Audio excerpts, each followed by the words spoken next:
मसीह में सभी मसीह भाई बहनों को मेरा जय मसीह। आज मैं आपके लिए लेकर आई हूँ एक ऐसा वचन जो पढ़ने और सुनने के बाद आपकी जिंदगियों में एक बदलाव सा नजर आएगा कि परमेश्वर जो अंत के समय में हो रहा है, ये क्यों हो रहा है और क्या हो रहा है। तो इसे जानने के लिए आप इस वीडियो में बने रहिए अंत तक, ताकि आप जान पाएंगे इस संसार में, दुनिया में क्या क्या हो रहा है। इस वचन में जो भविष्यवाणियां हैं, ऐसी भविष्यवाणियां जो इस समय पूरी हो रही हैं, जैसे LGBTQ और तमाम ऐसे चल रहे हैं, तमाम ऐसे ग्रुप्स हैं जो चल रहे हैं, जो परमेश्वर जिसके लिए मनाही इस वचन में किए हुए कि ऐसे पाप नहीं करने हैं, फिर भी वो पाप संसार में हो रहा है। तो चलिए हम आप बिना देर किए हम वीडियो में बने रहते हैं और आज आपको इस वचन में दिखाएंगे कि जो इस समय हो रहा है पूरे संसार में, वो इस वचन में भी लिखा हुआ है, जिसे आप पढ़ने के बाद समझ जाएंगे। चलिए सबसे पहले हम इस वचन को स्टार्ट करने से पहले हम एक छोटी सी प्रार्थना करेंगे। प्रभु यीशु पिता, हम तेरा धन्यवाद करते हैं आज जितने भी भाई बहन इस वचन को सुने और परमेश्वर पिता इस वचन को ग्रहण करें और परमेश्वर इस वचन पे चले। उन सभी को परमेश्वर तू बहुतया से आशीष दे और बचाए और सुरक्षित रखे और स्वस्थ रखे। धन्यवाद पिता, तेरा धन्यवाद करती हूँ पिता। सारी महिमा जलाल तुझे देते हुए प्रार्थना को यीशु मसीह के नाम में हुआ, आमीन। चलिए बिना समय गवाए हम स्टार्ट करते हैं। देखिए, इसमें लिखा है कि मनुष्य जाति का पाप। इस समय कौन कौन सा पाप इस पृथ्वी पर हो रहा है? जो सदोम और मोरा में हुआ था, सदोम में जो पाप हुआ था उसकी वजह से परमेश्वर ने क्रोधित होकर वहां पे आग और गंधक गिराए थे।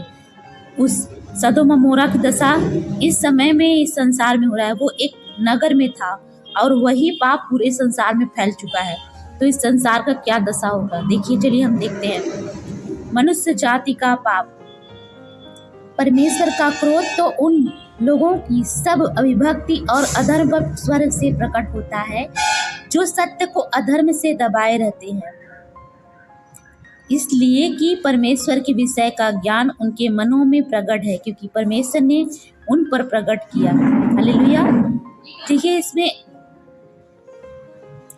लिखा है कि परमेश्वर का क्रोध तो उन लोगों के सब अविभक्ति और अधर्म पर स्वर्ग से प्रकट होता है। कि स्वर्ग से ही परमेश्वर का क्रोध उन सब पर प्रकट हो गया है। और लिखा है कि उसके अनदेखे गुण अर्थात उसकी सनातन सामर्थ्य और परमेश्वर जगत की सृष्टि के समय से उसके कामों के द्वारा देखने में आते हैं। हालेलुया। कि परमेश्वर का जो गुण है वो जगत की उत्पत्ति से ही, पहले से ही देखने में आता है कि उसके क्या क्या यहाँ हो रहा है, क्या क्या परमेश्वर बार बार परमेश्वर क्षमा करते हैं। कहा कि परमेश्वर विलंब से क्रोध करने वाला है, तो परमेश्वर इसीलिए उन लोगों को बचाए रखे हैं, क्योंकि धर्मी अभी भी पृथ्वी पर हैं, यहाँ तक कि वे निरुत्तर हैं। इस कारण कि परमेश्वर को जानने पर भी उन्होंने परमेश्वर की योग्य बड़ाई और धन्यवाद न किया। कि परमेश्वर को जानने पर भी लोगों ने मन नहीं फिराया और धन्यवाद नहीं किया, परंतु व्यर्थ विचार करने लगे, यहाँ तक कि उनका निर्बुद्धि मन अंधेरा हो गया। और यहाँ तक कि उनका जो बुद्धि है, जो निर्बुद्धि मतलब जो उनका विचार है, मन के विचार, वो पूरी तरह से अंधेरा हो गया है। वे अपने आप को बुद्धिमान जताकर मूर्ख बन गए और अविनाशी परमेश्वर की महिमा को नाशवान मनुष्य और पक्षियों और चौपायों और रेंगने वाले जंतुओं की मूर्त की समानता में बदल डाला। देखिए, ये वचन हम आपको बता देना चाहते हैं कि रोमियो की पत्री में वचन चैप्टर नंबर 1 और उसका 18 से स्टार्ट है। इसमें देखिए अब 23 पे पहुंचे हैं। इसमें लिखा है कि उन्होंने जो परमेश्वर के न शुरू से ही लोगों ने परमेश्वर को क्रोध दिलाया। और आप देख सकते हैं कि अविनाशी परमेश्वर कि परमेश्वर का राज्य नाश न होने वाला, परमेश्वर जो अविनाशी हैं, उनकी महिमा को नाशवान मनुष्य, पक्षियों और चौपायों और रेंगने वाले जंतुओं की मूरत की समानता में बदल डाला। कि नाशवान मनुष्य, जो मनुष्य नाश हो रहे हैं, उन्होंने पक्षियों और चौपायों रेंगने वाले जंतुओं की मूर्तों की समानता में बदल डाला। कि परमेश्वर को ऐसा समझा कि जैसे वो पक्षियों जैसे पक्षियों को समझते हैं, उन्होंने परमेश्वर को नहीं जान पाया। इस कारण परमेश्वर ने उनके मन की अभिलाषाओं के अनुसार अशुद्धता के लिए छोड़ दिया कि वे आपस में अपने शरीरों का अनादर करें, क्योंकि उन्होंने परमेश्वर की सच्चाई को बदलकर झूठ बना डाला और सृष्टि की उपासना और सेवा की, न कि उस सृजनहार की जो सदा धन्य है। आमीन। कि उस परमेश्वर की महिमा नहीं की जो शुरू से ही था। उन्होंने मूर्ति पूजा की, जो कि परमेश्वर मना ही करता है कि मूर्ति पूजा नहीं करना है। फिर भी उन्होंने परमेश्वर को नहीं जाना और परमेश्वर के वचन पर नहीं चला और मूर्ति पूजा शुरू से चल दी।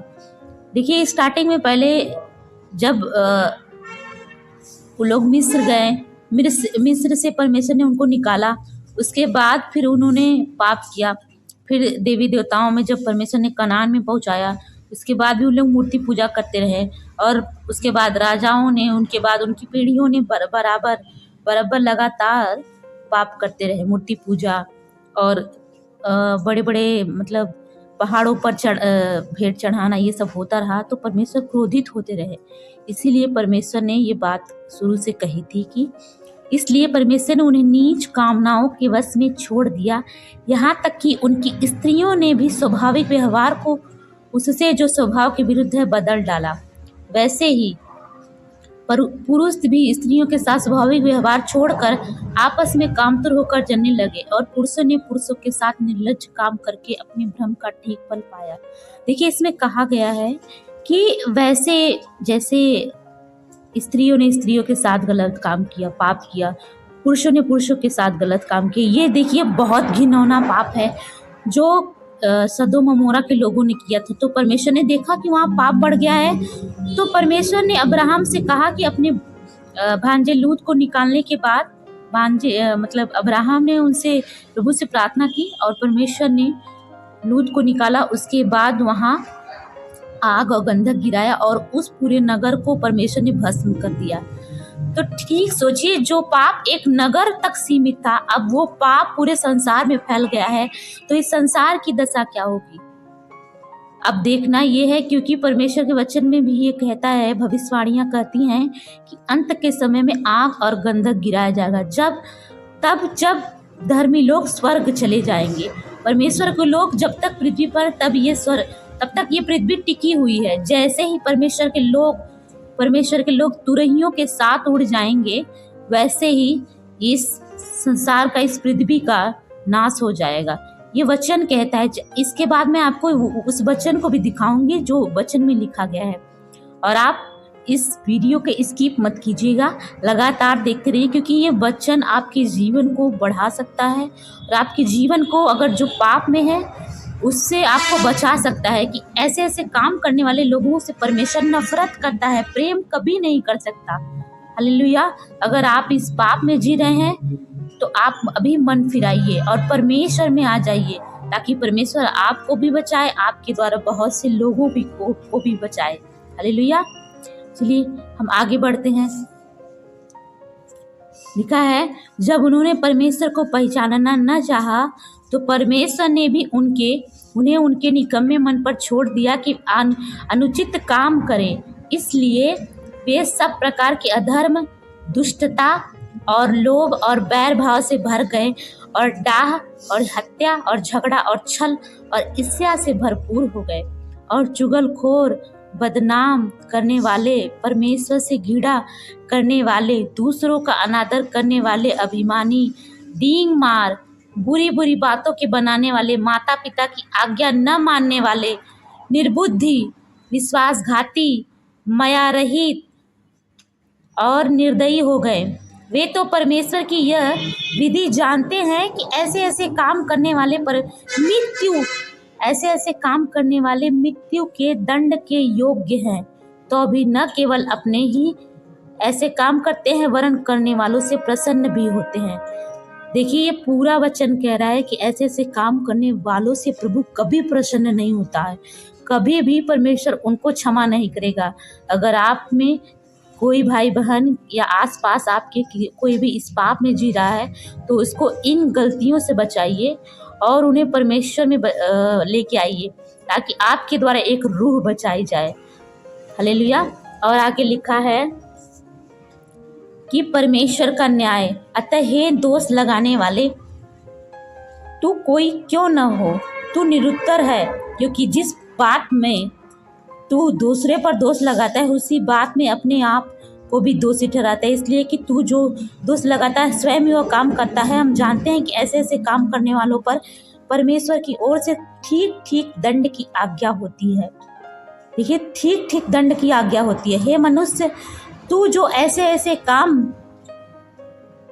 करने वाले पर दोष लगाता है और आप ही वे ही काम करता है, क्या यह समझता है कि तू परमेश्वर की दंड की आज्ञा से बच जाएगा? क्या तू उसकी